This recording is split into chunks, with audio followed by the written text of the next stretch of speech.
Today's boxing video, I'm going to be teaching you how to execute a defensive shoulder roll. This is really important for boxers to learn, even if you don't intend on that being your main style. If you want to fight with your hands up, it's good.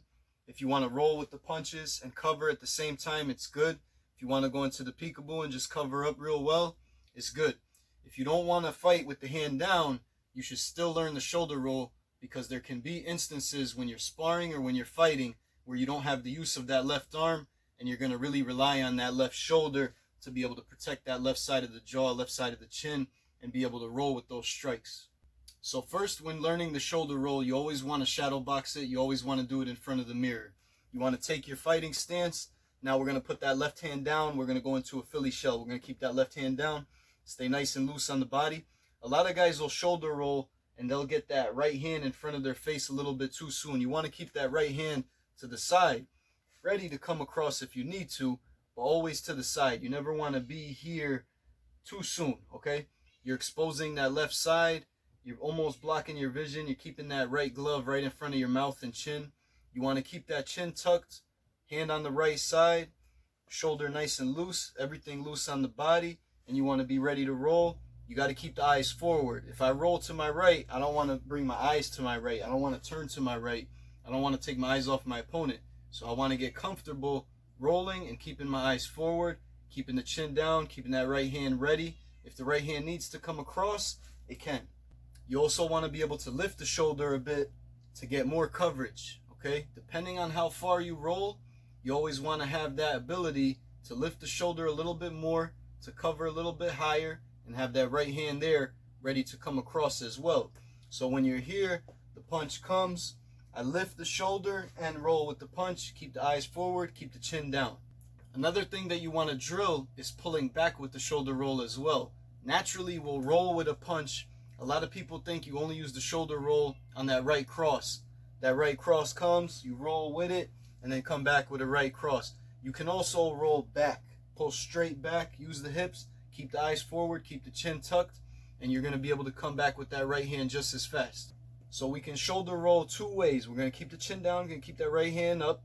We can roll to our side, keeping the eyes forward. We can lift the shoulder, roll to our side, or we can roll straight back and pull back as well, get a little bit more backwards motion, creating a little bit more distance. So if I'm in range, this is the type of roll I would use more to avoid a left hook. If an opponent threw a left hook at me and I was in the Philly shell, if the left hand was down, I would roll straight back to avoid that left hook, and I can come back with that right cross.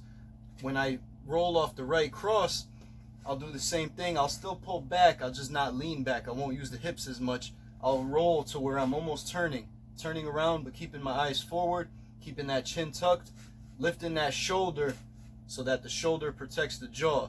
I want his glove to skim off my shoulder or not even touch me at all. That way, no damage to the jaw, nothing's landing.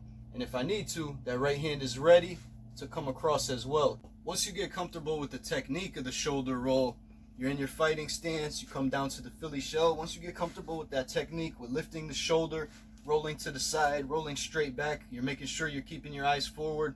These are all things you want to watch in front of the mirror.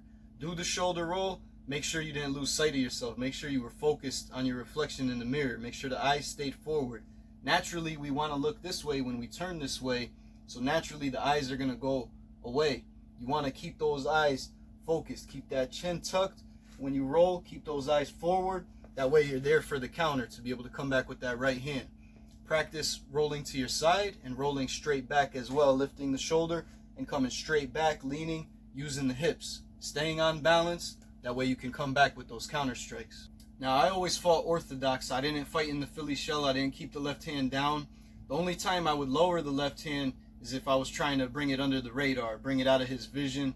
That way he wouldn't be able to see the punches coming as much. So I would drop that left hand. Sometimes I would stray out with the left hand a little bit. And then once I was here, if I dropped the left hand for a minute, it was because I was trying to drop it below the radar. That way he wouldn't see it coming. That's an instance where if he shot first, I would have to rely on that shoulder and roll with the strike, put the chin down, use that shoulder to cover that left side of the jaw. Another scenario is if I was injured. If my left arm was injured and I threw certain punches that caused damage to my left arm and I couldn't use my left arm for a moment until it came back to me, I would have to rely on that shoulder to protect myself in the ring, whether I was sparring or whether I was fighting. Both times it happened. Keep that right hand up, chin down. That left arm is injured. I would use the shoulder to protect, and I was fighting just with that one arm. So one good advantage of fighting in the Philly shell is that your left hand is below the radar, okay? It's not up here where my hands normally are. It's not by the jaw. So it's a little bit out of his peripheral. So when punches come from the waistline where my left hand is, it's a little bit harder for him to see those punches coming. It's harder for him to defend those punches. Fighting in the Philly shell, it's also going to make you rely on your rhythm and your timing. I have to time when that punch comes at me, tuck the chin, lift the shoulder, and roll with the strike. I want it to just graze off my shoulder or miss it completely. I want to be able to get that timing. That's why Floyd Mayweather is so successful with the shoulder roll, because he has really good timing, really good reaction timing, really good instincts. He can tell when those punches are coming, and he can roll with those strikes. Now that you understand the technique of being in the Philly shell and using the shoulder roll, you really want to add it to all your training. Whether you're hitting the century bob or heavy bag, double end bag, mitt work. Double end bag and mitt work are going to give you the most results from it. That's what's going to give you the muscle memory, and you're really reacting, and you're not reacting on your own time. If you're hitting Bob, Bob's not throwing back anything back at you. So really, we're just going on our own time as if we were shadow boxing as well. It's good. It's going to add to your skill, but the double end bag is throwing strikes at you. An opponent holding the mitts is throwing strikes at you, and he's making you react split second. A really good combo to throw after you shoulder roll. When I'm here, I'm in the Philly shell. I'm right in range. I roll. I come back with that right cross, left hook. Okay. Here, Philly shell, roll, cross, hook. Okay. The hook is going to come from below his radar. The hand is down. We already landed that right cross. The left hook follows. So from here, keep that chin down. Hand stays on the right side. We're going to roll. Never lose vision of your opponent. Left hook.